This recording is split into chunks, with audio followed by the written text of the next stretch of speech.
அன்பான குழந்தைகளே, இன்றைக்கு நாம் கேட்கப் போகும் கதை பண்டைய இந்தியாவின் மிகப்பெரிய இதிகாசமான ராமாயணத்தின் தொடக்கம். 1000 ஆண்டுகளுக்கு முன்பு அயோத்தி என்ற அழகான ராஜ்யம் இருந்தது. அந்த ராஜ்யத்தை தர்மத்துடனும் நீதியுடனும் ஆட்சி செய்தார் பெரிய ராஜா தசரதன். அவருக்கு 3 ராணிகள் இருந்தார்கள். ஆனால் ஒரு பெரிய கவலை இருந்தது. அவருக்கு இன்னும் குழந்தை இல்லை. ஒரு நாள் ராஜா தசரதன் தனது குருவான மகாமுனிவர் வசிஷ்டர் அவர்களை சந்தித்தார். எனக்கு ஒரு வாரிசு வேண்டும் என்று தசரதன் மனவேதனையுடன் கூறினார். அப்போது முனிவர் ஒரு பெரிய யாகம் செய்ய அறிவுறுத்தினார். அயோத்தியில் பெரிய புத்திரகாமேஷ்டி யாகம் நடத்தப்பட்டது. தேவர்கள் அனைவரும் அந்த யாகத்தை பார்த்தனர்.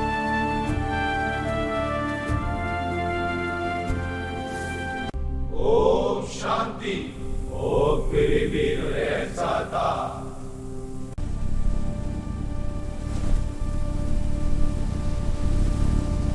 அப்போது தெய்வீக ஒளியில் ஒரு தேவதூதன் தோன்றினார்.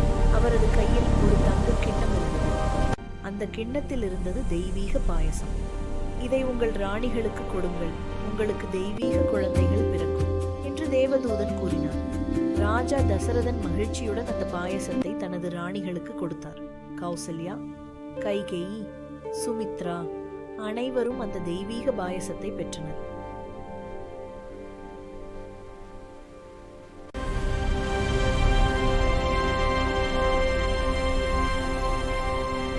சில மாதங்கள் கழித்து அயோத்தி முழுவதும் ஒரு பெரிய சந்தோஷ செய்தி பரவியது.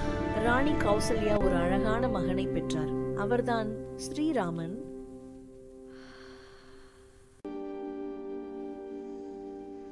அதே நேரத்தில் கைகேயிக்கு பரதன் பிறந்தார். சுமித்ராவுக்கு லட்சுமணன் மற்றும் சத்ருக்னன் பிறந்தார்கள். அயோத்தி நகரம் முழுவதும் பெரிய கொண்டாட்டம் நடந்தது.